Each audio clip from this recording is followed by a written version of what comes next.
অভিযান চালিয়ে দিয়েছেন, যান গিয়ে দেখুন। And also they ask the Bihar women you return your funds, ফিরিয়ে দাও।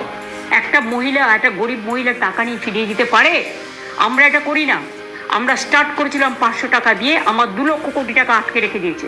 যদি না আটকাতো আমি আরও বাড়াতে পারতাম। আমি আজকে 1,500 টাকা দিই, 1700 টাকা দিই। আমি যুবসাথী 1,500 টাকা দিচ্ছি। তোমরা কি দিয়েছো? তোমরা একটা ছেলে মেয়েকে চাকরি দাওনি। আর আমাদের সরকার 2 কোটি ছেলে মেয়েকে চাকরি দিয়েছে, আর 40% আমরা আনএমপ্লয়মেন্ট কমিয়ে দিয়েছি। আমার এখানে now Bengal became the industrial destination. We are been recognised by United Nations, বা ইউনেস্কো ফর আওয়ার প্রোগ্রাম। ও তো টুকলি করছে আমাদের, কিন্তু টুকলি করে চুকলি করছে, টাকা বিলিয়ে দিচ্ছে, ব্যাংক অ্যাকাউন্ট নিয়ে নিচ্ছে।